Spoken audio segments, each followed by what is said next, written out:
So from Aerosmith, we are going to talk about a completely different band. Now, I have to be very, very upfront that I know absolutely zero about this band.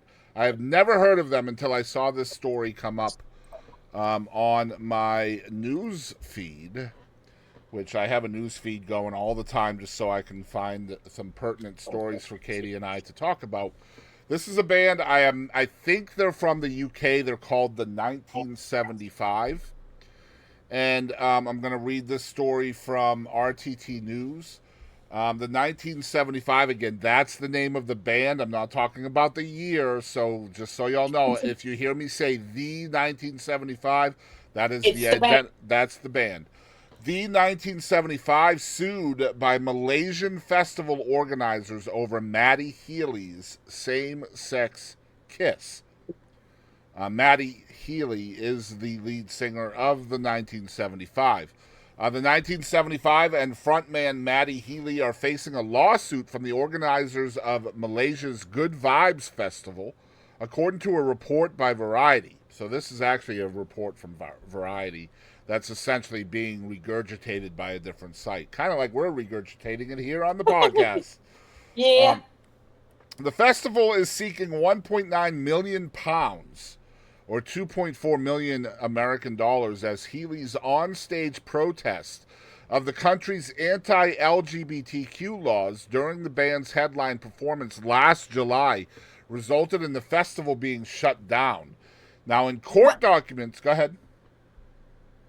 They shut the whole damn thing The down? whole festival was shut down because of his on-stage kiss of one of his bandmates on the lips because it's against the law in Malaysia for public homosexuality. There's a backstory behind this, Katie. Let me get to it. That was the only thing. Okay, the rest we can talk about, but that's like the whole thing. It's a Ruin little it for bit the everybody. world. It's a little bit different everywhere else, right? I mean, they're not caught up with us quite as much with equality and stuff. But anyway, in court documents filed by festival organizers Future Sound Asia in the UK High Court, they claim that the 1975 and their management team were aware of the numerous prohibitions the band had to abide by in order to perform. They point out the band previously performed at the festival in 2016 and were told of the prohibitions then and were reminded multiple times again ahead of the performance last summer. These included swearing, smoking, and drinking on stage, taking off their clothes, and talking about politics or religion. Essentially, and I'm adding this part in myself, shut up and sing. Yep. Essentially. Anyway, back to the story. Further guidelines issued by the Malaysia Central Agency for the Application for Foreign Filming and Performance by Foreign Artists, otherwise known as Puss Pal.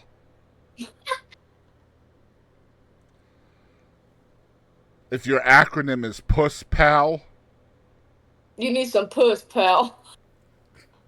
included a ban on, quote, kissing a member of the audience, or carrying out such actions among themselves, unquote.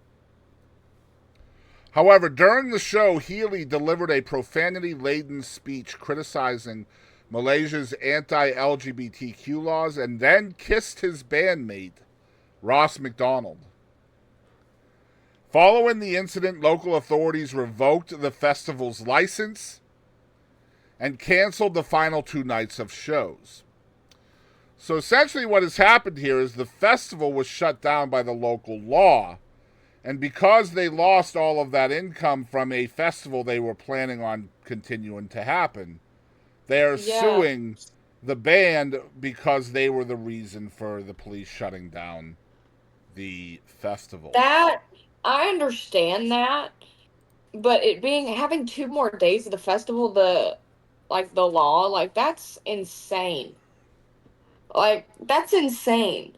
Mm-hmm. But I mean, I get it. You know, this is a different place. This is in America. They don't have the same rights as we do. And I mean, they laid it out there. Unfortunately, it is shut up and sing. But I mean, they laid it out there. They told you like beforehand, like you knew. maybe you didn't think the consequences were going to be that bad, but they were, and you ruined it for a lot of people, and you cost them a lot of money. I can they probably prepaid a lot of people, did a deposit for artists and stuff, and then they contracts they had to pay them all kinds of shit like that, like that. I get it. So I don't know how UK High Court works. I will never pretend to be a lawyer expert from the United Kingdom unless it comes up on the gaming wheel. Um, but typically, if this was the United States, this festival would be what we call shit out of luck because Yeah, there is a history of this band kind of bucking their rules right. prior to this. So there's an 8-year history going back to 2016 with this band. They are well known to be of the protesting variety. First of all, a couple of things. Number one, kudos to the band for standing up for what they think is right, I regardless of agree on what that. that may be. I just want to get that out of the way. Obviously, I'm an ally. I am all for equality and inclusion, all of those things. However, there's always multiple sides to a coin. And whether you agree with somebody's stance or not, you got to kind of look at this from an intelligent standpoint as well.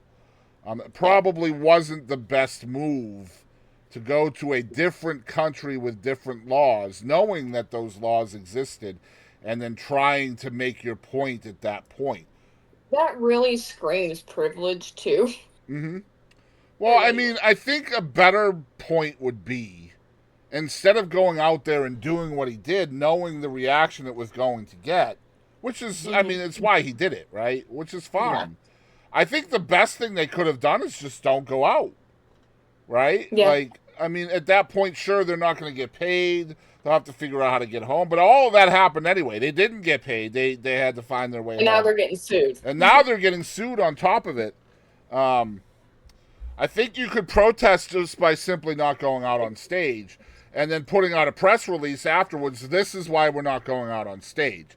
It's because this Yeah. law is bullshit. We don't agree with this law, blah, blah, blah.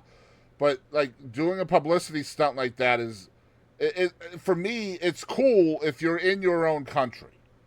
Right. But once Like it, like the I forgot the whole story, but wearing the dresses, the Adult Entertainment Act yeah, or whatever. yeah, James Yeah. McMurtry, yep, mm-hmm. Yes. So Yes. Same shit that there's was a here. couple of stories that kind of go back to what we've done already. The James Right. McMurtry one is a good one that you just pointed out, Mhm. which obviously he's doing that because of Adult the Entertainment Act. Adult Yeah. Entertainment Act that was put forth in Tennessee, and that's why he wore a dress on stage. But then you got the story that we did about Nicki Minaj getting Yeah. arrested in another country because she didn't know the laws there, right? And Yeah. and, and I feel like I don't know. This is a different thing than that, obviously, because this guy clearly knew what the laws were ahead of time, and that's why he was protesting. But I'm just trying to look at this from both sides. Um, Yeah. Now, again, I can tell you another little bit of a story that kind of is pertinent here as well. In Longview, Texas, several years ago, they hired Co Wetzel, who you and I both know pretty well, I'm sure. And Co is a um, very, what's the word, outspoken individual and doesn't care what he says on stage. Let's just put it that way. Mhm. And there's nothing wrong with that, personally.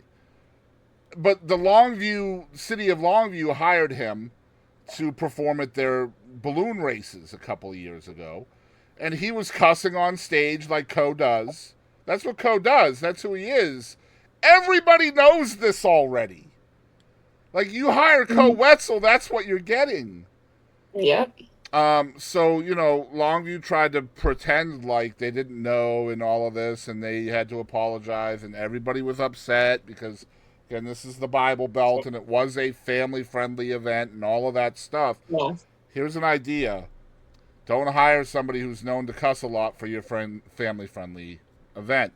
Now, again, in that case, and the one that we're talking about here, it's very unlikely any court is going to give any kind of money to an organizer when it's pretty clear the the patterns that those bands represent prior to them hiring them. You know, Right. it's Yeah. it's like hiring a metal band for your hoedown. You know That's what I like mean? when No, I was expecting country music for my hoedown, and I got metal. I don't understand. I'm gonna sue.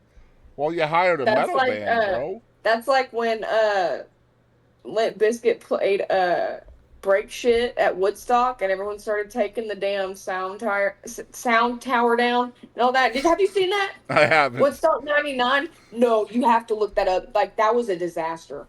Okay. Like Woodstock '99 was a disaster, but that, like, they had a tower, you know, Yeah. like where they did the sound. They were singing. People were pulling off like metal and like surfing the crowd on top of this Doesn't shit. surprise me. No, like insane. And then they're encouraging it, and then they got like a lot of shit for it because Woodstock ended up being a shit fest. But yeah. But at the same time, that's Limp Bizkit singing a song that they wrote called "Break Shit."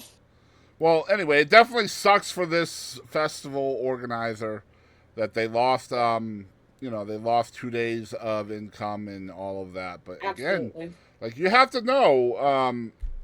I mean, this band is very vocal in their support of LGBT rights, and I mean that's just a fact. You know. So you got to be careful Hmm. of that. I'm very curious to see what the courts will decide in that case. It should be Agreed. interesting, and if I happen to see it come across my timeline, we will definitely update folks. And if I miss it, and you are seeing this in the future, please let us know in the comments. I see it in the comments below what actually happened. I don't know why that works for What? you and Prove not it. me. I'm magic. I'm assuming it's because you're on a phone and I'm not. It must be like a mobile I'm thing. magic.